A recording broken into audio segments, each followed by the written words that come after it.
So, as someone who has reverted to Islam from being an atheist his whole life, I've been getting a lot of really genuine questions from fellow Muslims about my journey.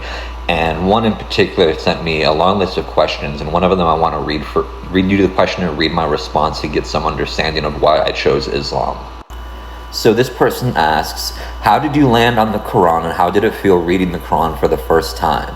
What caught your eye in it the most? What reasoned with the philosophical part of you the most? And what was the most emotional part for you to read? What questions did it answer? What were the aspects of God that you found yourself at peace with at that time? What search did it end? So I respond, when I finally opened the Quran, I did so with an unusual mixture of skepticism and respect. I wasn't expecting to become Muslim. I simply realized that if I was going to take religion seriously, I owed it the same intellectual honesty I expected of others. I had spent years reading Plato, Aristotle, Nietzsche, Marx, Kierkegaard, and Camus. It seemed inconsistent to critique Islam without ever having seriously read its primary text. So I opened the Quran. The first thing that surprised me wasn't a particular verse, it was the voice. I expected a systematic theological treatise, almost like Aquinas or a modern apologetics book. Instead, the Quran felt like it was speaking directly to the reader. It questioned me as much as I questioned it. It didn't seem interested in satisfying curiosity for its own sake. It was interested in transforming perception. Again and again, I found verses asking people to observe, reflect, remember, reason, and recognize the signs within themselves and throughout creation. As someone trained in philosophy, I found that deeply refreshing. I had expected fate to ask me to stop asking questions. Instead, I found a book that continually asked better ones. One thing that struck me almost immediately was the Quran's insistence that certainty isn't merely intellectual. The heart can become veiled, pride can become a form of blindness, knowledge without humility becomes another kind of ignorance. That resonated deeply with me because philosophy had taught me how to analyze almost everything except myself. The Quran repeatedly turned the analysis inward. It wasn't asking whether I could defeat another person's argument, it was asking whether I could honestly confront my own soul. That was both unsettling and liberating. Philosophically, the aspect that affected me the most was Tawheed, the absolute oneness of God. At first, I thought this was simply a theological claim. The more I read, the more I realized it was an ontological claim about reality itself. If God is one, then truth is ultimately one. Justice, mercy, beauty, reason, compassion, and existence itself are not competing principles struggling against one another. They all participate in the same divine source. That was profoundly different from much of the Western philosophy I had spent years studying, where reason and faith, body and soul, justice and mercy, freedom and obedience are often presented as opposing forces to be reconciled. The Quran seemed to say that these divisions are often products of our fragmented philosophy, of our fragmented perception rather than reality itself. That felt less like abandoning philosophy than watching philosophy find a center of gravity.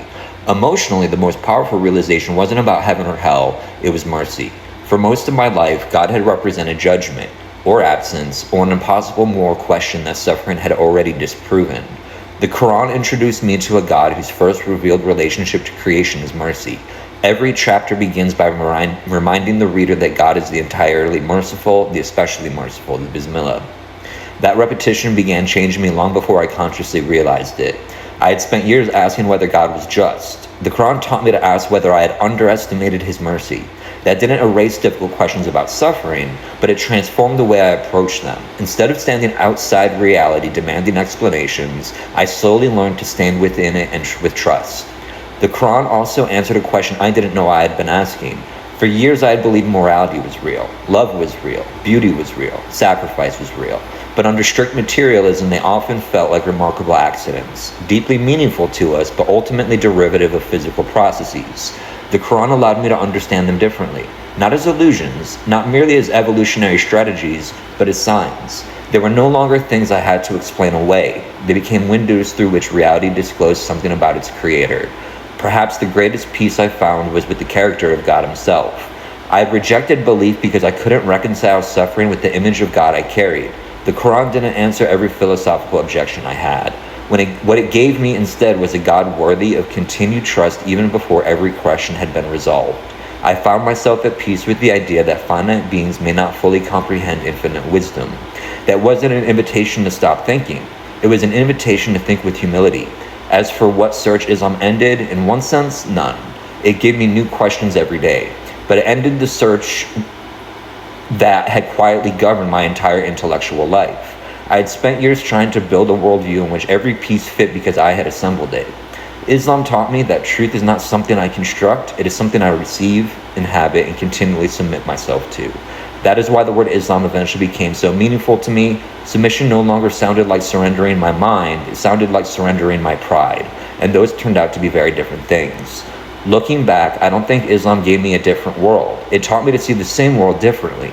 During my spiritual awakening, the world ceased to be merely a collection of objects and became a tapestry of signs. The Qur'an didn't invent that experience, it gave it a language. When it spoke of God's ayat or signs, I realized that what I had been sensing all along was not the abandonment of reason, but the expansion of it. Materialism continued to explain how creation unfolds, but revelation illuminated why creation speaks. The search that ended wasn't my search for knowledge, it was my search for a worldview in which truth, beauty, mercy, and reason belong to the same reality. The Quran didn't persuade me because it answered every question. It persuaded me because it taught me how to ask them in a way that allowed me to hear the answer.